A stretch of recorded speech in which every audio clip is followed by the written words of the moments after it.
Hello friends, स्वागत है आपका स्टडी हिंदी के यूट्यूब चैनल। तो आप सभी को सबसे पहले नव वर्ष की ढेर सारी शुभकामनाएं। इस साल आप इतनी मेहनत करें कि आपको कामयाबी जरूर मिले। तो आप सभी को हैप्पी न्यू ईयर। तो चलिए स्टार्ट करते हैं। तो देखिए, तो आज के इस स्पीडी करंट अफेयर्स में हम बात करेंगे 30, 31 एंड 1 जनवरी, मतलब 30 दिसंबर, 31 दिसंबर और 1 जनवरी के जो इम्पोर्टेंट पॉइंट है, जो एग्जाम के रिगार्डिंग काफ़ी इंपॉर्टेंट है। ऐसे क्वेश्चन आपको देखने को मिल सकते हैं जीएस के क्वेश्चंस में। तो इन सब पॉइंट्स को हम देखेंगे आज इस वीडियो के माध्यम से। तो अगर आप हमारे चैनल फर्स्ट टाइम विजिट करें तो इसे सब्सक्राइब करना ना भूलें। सब्सक्राइब के जस्ट बगल में आपको ये बेल दिखेगा, आप इस पर भी टिक मार कर लें। इससे आपको हमारे चैनल के रिगार्डिंग जो भी वीडियो अपलोड होगा उसका नोटिफिकेशन आपको मिलता रहेगा। तो चलिए स्टार्ट करते हैं।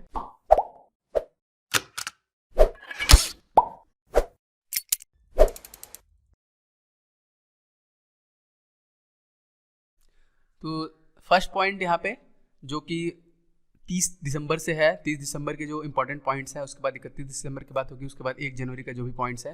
तो देखिए, सरकार ने स्वच्छ स्वस्थ सर्वत्र पहल की शुरुआत की, जिसका उद्देश्य खुले में शौच से मुक्त ब्लॉकों को स्वास्थ्य केंद्रों को मजबूत बनाना है। दिल्ली में इस पहल की शुरुआत स्वास्थ्य मंत्री जेपी नड्डा ने की है। तो किसानों को डेयरी लोन उपलब्ध कराने के लिए बैंक ऑफ बड़ौदा ने HFL के साथ MOU साइन किया है। MOU मेमोरेंडम ऑफ अंडरस्टैंडिंग इसका फुल फॉर्म होता है MOU का। तो बैंक ऑफ बड़ौदा ने HFL के साथ MOU साइन किया है किसानों को डेयरी लोन उपलब्ध कराने के लिए। देश भर में ऋणदाता शाखाओं से किसानों को डेयरी लोन उपलब्ध कराने के लिए राज्य संचालित बैंक ऑफ बड़ौदा और हेरिटेज फूड्स लिमिटेड ने एक सहमति ज्ञापन पर हस्ताक्षर किया है। बैंक ऑफ बड़ौदा और HFL किसानों को डेयरी लोन उपलब्ध कराने के लिए संयुक्त रूप से कार्य करेंगे, जो उन्हें उनकी उत्पादकता और संबंधित गतिविधियों से आय बढ़ाने में सहयोग करेगा। तो ये काफ़ी अच्छा है। किसानों के लिए जिन्हें डेयरी लोन इजीली तरीके से प्रोवाइड करा रहा है। बैंक ऑफ बड़ौदा ने समझौता किया है, मेमोरेंडम ऑफ अंडरस्टैंडिंग पे साइन किया है, MOU साइन किया है HFL का। इसका मतलब HFL के साथ इसका जो फुल फॉर्म है वो है हेरिटेज फूड्स लिमिटेड के साथ, ठीक है। तो दिल्ली की प्रति व्यक्ति आय राष्ट्रीय औसत से 3 गुना अधिक, जो हमारा तीसरा पॉइंट है यहाँ पे।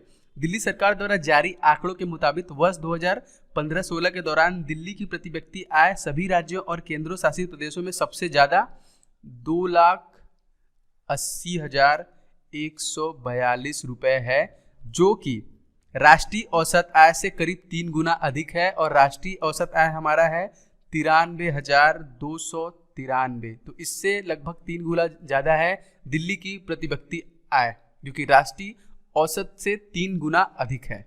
इसके बाद नंबर जो आता है वो आता है चंडीगढ़ का, जो कि है 2,42,386 रुपए, ठीक है। ये औसत आय है चंडीगढ़ का, जो कि दूसरे नंबर पे आता है। और जो तीसरे स्थान पे है वो है सिक्किम है, और सिक्किम का प्रति व्यक्ति औसत आय है 2,27,465 रुपए। बिहार कैबिनेट ने दी सभी न्यायिक सेवाओं में 50% आरक्षण को मंजूरी। बिहार कैबिनेट ने राज्य की सभी न्यायिक सेवाओं में 50% आरक्षण देने का प्रस्ताव को 27 दिसंबर 2016 को मंजूरी दे दी है।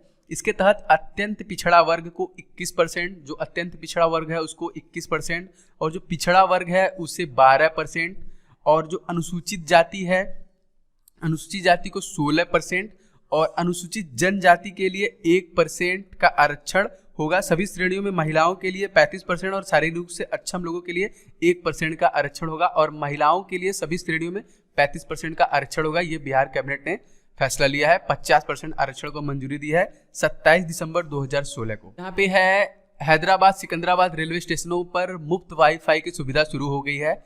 तो ये रेलवे स्टेशन को, जैसे कि रेलवे स्टेशन को फ्री वाईफाई बनाने के लिए बहुत सारा प्लान चल रहा है। जियो के साथ भी टाई अप है, BSNL के साथ भी टाई अप है, तो मैक्सिमम लोगों है। तो यहाँ पे हैदराबाद सिकंदराबाद रेलवे स्टेशन को भी मुफ्त वाईफाई की सुविधा दी गई है। रेल मंत्री सुरेश प्रभु ने वीडियो कॉन्फ्रेंसिंग के जरिए 29 दिसंबर 2016 को सिकंदराबाद और हैदराबाद रेलवे स्टेशन को मुफ्त वाईफाई सेवा का शुभारंभ किया। 29 दिसंबर 2016 को 29 दिसंबर 2016 को वीडियो कॉन्फ्रेंसिंग जरिए सुरेश प्रभु ने ये सेवा का शुभारंभ किया हैदराबाद सिकंदराबाद रेलवे स्टेशन पे। पृथ्वी की घूर्णन क्षतिपूर्ति के लिए 2016 होगा 1 सेकेंड लंबा। 2016 1 सेकेंड लंबा होगा पृथ्वी की घूर्णन क्षतिपूर्ति के लिए। वैश्विक घड़ी में एक लीप सेकेंड से जुड़ने के कारण पृथ्वी की घूर्णन की क्षतिपूर्ति के लिए साल 2016 1 सेकेंड लंबा होगा। दरअसल पृथ्वी के घूर्णन की गति के धीमे होने का कारण ज्वार भाटा और चांद के साथ पृथ्वी का संपर्क है। तो देखिए, जो विश्व भोजपुरी सम्मेलन वाराणसी में हुआ यह है 29 दिसंबर से 1 जनवरी तक चला, जो कि समाप्त हो चुका है, जो कि उत्तर प्रदेश के वाराणसी में मनाया गया जो सम्मेलन था विश्व भोजपुरी सम्मेलन। इस सम्मेलन में संस्कृति, धर्म, भाषा और व्यापार और अन्य मुद्दों पर विचार विमर्श हुआ। पूर्व नंबर 1 इवानोविक ने फेसबुक पर लाइव जाकर की संन्यास की घोषणा। पूर्व नंबर 1 टेनिस खिलाड़ी और 2008 फ्रेंच ओपन की विजेता एना इवानोविक ने बुधवार को फेसबुक पर लाइव जाकर पेशेवर टेनिस के लिए संन्यास लेने की घोषणा की। तो टेनिस खिलाड़ी, इनका जो नाम है वो है एना इवानोविक। इन्होंने फेसबुक पे जाके लाइव अपने संन्यास की घोषणा की है। आधार पर आधारित डिजिटल भुगतान हेतु पीएम ने मोबाइल ऐप भीम लॉन्च किया। भीम आपने अभी तक सुन लिया होगा भीम के बारे में।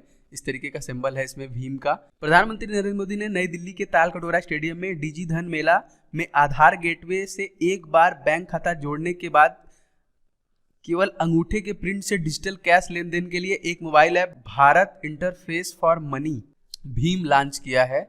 इससे बस आपको अपने अंगूठे का निशान चाहिए, जैसा कि आधार में होता है। उसमें कुछ 12-13 डिजिट के नंबर होते हैं, उसके थ्रू या फिर अपने अंगूठे के इंप्रेशन से आप पैसे का लेन देन कर सकते हैं, पैसे का ट्रांसफर कर सकते हैं। तो ये हमारे प्राइम मिनिस्टर ने लॉन्च किया डिजी धन मेला, जो कि दिल्ली तालकटोरा स्टेडियम में था। वहीं पे इन्होंने ये ऐप लॉन्च की घोषणा की। लेफ्टिनेंट जनरल बिपिन रावत ने थल सेना प्रमुख और एयर मार्शल वीएस धनोआ ने वायु सेना चीफ का पदभार संभाला। लेफ्टिनेंट जनरल बिपिन रावत जो हैं वो थल सेना प्रमुख बने हैं, हमारे भारत के नए थल सेना प्रमुख। और जो मार्शल वीएस धनोआ जो हैं वो वायुसेना चीफ का पदभार संभाला 30 दिसंबर 2016 को। भारतीय ओलंपिक संघ की मान्यता जो है वो निलंबित हो चुकी है। भारतीय खेल मंत्रालय ने कहा कि जब तक भारतीय ओलंपिक संघ IOA अभय सिंह चौटाला और कॉमनवेल्थ गेम घोटाले के आरोपी सुरेश कलमाड़ी को मादक आजीवन अध्यक्ष बनाने का अपना फैसला वापस नहीं लेता, तब तक IOA की मान्यता को निलंबित कर दिया गया है और यह निलंबन में रहेगा। ATM से नगद निकासी की सीमा को प्रतिदिन 4,500 रुपये बढ़ा दिया गया है। मतलब आम आदमी को बड़ी राहत देते हुए RBI ने ATM निकासी की दैनिक सीमा बढ़ाते हुए 1 जनवरी 2017 से अधिकतम दैनिक निकासी की सीमा 2,500 से बढ़ाकर 4,000 रुपये तक कर दी है। हालांकि साप्ताहिक निकासी सीमा में कोई बदलाव न करते हुए ATM सहित प्रति व्यक्ति के लिए निकासी सीमा जो है वो है 24,000 रुपये और छोटे व्यापारियों के मामले के लिए 50,000 रुपये तक रखा है। तो ATM से अब थोड़ी और राहत मिली है 1 जनवरी 2017 से। इसके पहले आप 2,500 रुपये ही निकाल पा रहे थे, लेकिन अब आपको 4,500 रुपये आराम से निकाल सकते हैं ATM के थ्रू। तो अनिल बैजल ने ली दिल्ली के उपराज्यपाल पद की शपथ। लास्ट जो करंट अफेयर्स का मैंने उसमें आपको बताया था कि अनिल बैजल जो कि शपथ लेने वाले हैं। इसके पहले जो थे वहाँ के गवर्नर नजीब जंग, उन्होंने इस्तीफा दे दिया था राष्ट्रपति को। तो 31 दिसंबर 2016, ठीक है, 31 दिसंबर 2016 को दिल्ली उच्च न्यायालय की मुख्य न्यायाधीश जी रोहिणी ने अनिल बैजल को दिल्ली के 21वें उपराज्यपाल पद की शपथ दिलाई। जो अनिल बैजल हैं वो 1969 बैच के IAS अधिकारी हैं, जो कि अटल बिहारी वाजपेयी सरकार में गृह सचिव भी रह चुके हैं। तो दिल्ली उच्च न्यायालय की मुख्य न्यायाधीश जी रोहिणी, ये भी आप याद रखिएगा, जी रोहिणी, इन्होंने ही इन्हें शपथ दिलाई अनिल बैजल जी को दिल्ली के उपराज्यपाल पद के लिए। VK शशिकला ने AIADMK के महासचिव का पदभार संभाला। तमिलनाडु के VK शशिकला ने अखिल भारतीय अन्ना द्रविड़ मुनेश कसगम AIADMK के महासचिव का पदभार संभाला। वे ये पद संभालने वाली छठी शख्सियत और दूसरी महिला हैं। शशिकला नटराजन तमिलनाडु की पूर्व मुख्यमंत्री और पार्टी प्रमुख स्वर्गीय J. जयललिता के नजदीकी विश्वास पात्र, इसलिए इनको ये पदभार दिया गया। VK शशिकला जी को AIADMK के महासचिव का पदभार इन्होंने संयुक्त किया गया। रोमानिया के राष्ट्रपति क्लाउस लोहानिस, इनका नाम जो है वो है क्लाउस लोहानिस। ये जो है कि राष्ट्रपति हैं रोमानिया के, ने सोरिन ग्रिंडिआन्यू को देश का प्रधानमंत्री नियुक्त किया है। तो ये अपने दिमाग में रखिएगा, इनका भी मैं नाम यहाँ पे लिख दे रहा हूँ। ये हैं सोरिन ग्रिंडिआन्यू, ये हैं प्रधानमंत्री, और ये हैं प्रधानमंत्री और ये हैं हमारे प्रेसिडेंट, राष्ट्रपति जी क्लाउस लोहानिस। तो रोमानिया के जो राष्ट्रपति है, उन्होंने सोरिन ग्रिंडिआन्यू को देश का प्रधानमंत्री नियुक्त। विश्व का सबसे ऊंचा पुल चीन में खुला। चीन में विश्व का सबसे ऊंचा पुल खुला, जो दक्षिण पश्चिमी पर्वतीय प्रांतों यूनान और गुइजाओ को जोड़ता है और इनके बीच की यात्रा का समय 1/3 को घटाता है। देखिए ये किसको जोड़ता है, यूनान और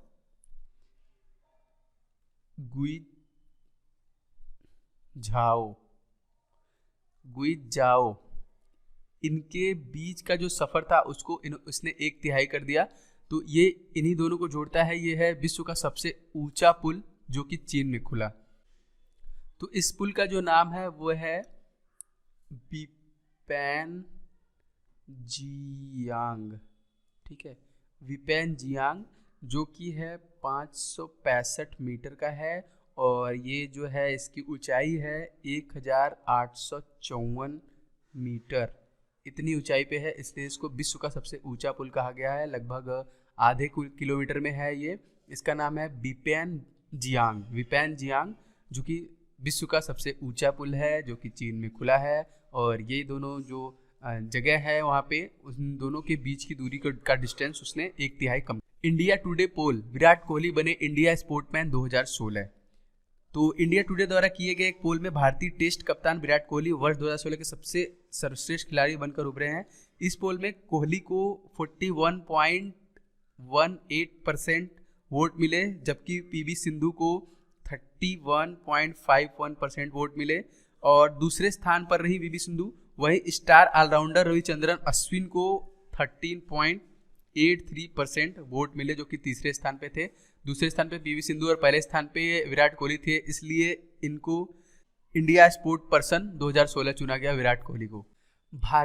प्रवासी भारतीय 30 जून 2017 तक जमा कर सकते हैं बंद हुए नोट, ठीक है। एनआरआई जो हैं कि भारतीय रिजर्व बैंक द्वारा अमान्य नोट रखने पर सजा देने वाले अध्यादेश के अनुसार प्रवासी भारतीय 30 जून 2017 तक पुराने नोटों में अधिकतम 25,000 रुपये तक जमा कर सकते हैं। तो उनके लिए छूट दी गई है। एनआरआई जो कि नॉन रेसिडेंशियल इंडियन, जो कि बाहर रहते हैं देश के, उनके लिए आरबीआई ने ये छूट दी है कि 30 जून 2017 तक वो जो उनके पुराने नोट है वो 25,000 रुपये तक वो जमा कर सकते हैं।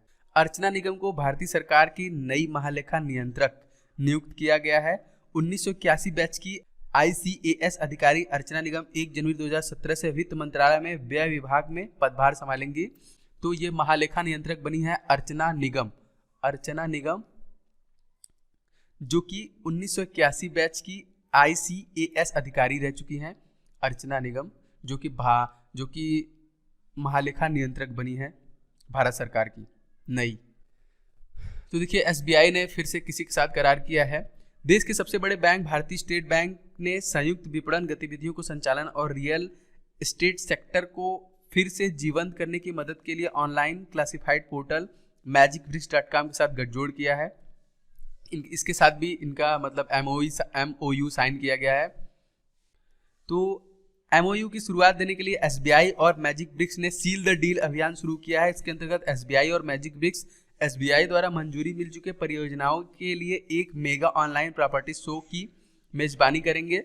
तो magicbricks.com प्रॉपर्टी लेन देन या फिर कुछ भी डिटेल आपको चाहिए इन सब से, तो इस साइट पे आप जा सकते हैं। तो उससे जो है कि टाई अप हुआ है, करार हुआ है, MOU साइन किया गया है SBI के द्वारा magicbricks.com के साथ। न्यायाधीश साकिब निसार पाकिस्तान के 25वें मुख्य न्यायाधीश नियुक्त किए गए। तो इनका जो पूरा नाम है मियां साकिब निसार, जो कि 25वें मुख्य न्यायाधीश के रूप में शपथ लिया है।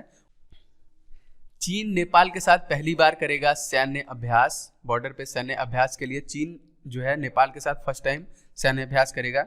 चीन के रक्षा अधिकारियों ने बताया कि चीन 2017 में नेपाल के साथ पहली बार सैन्य अभ्यास करेगा।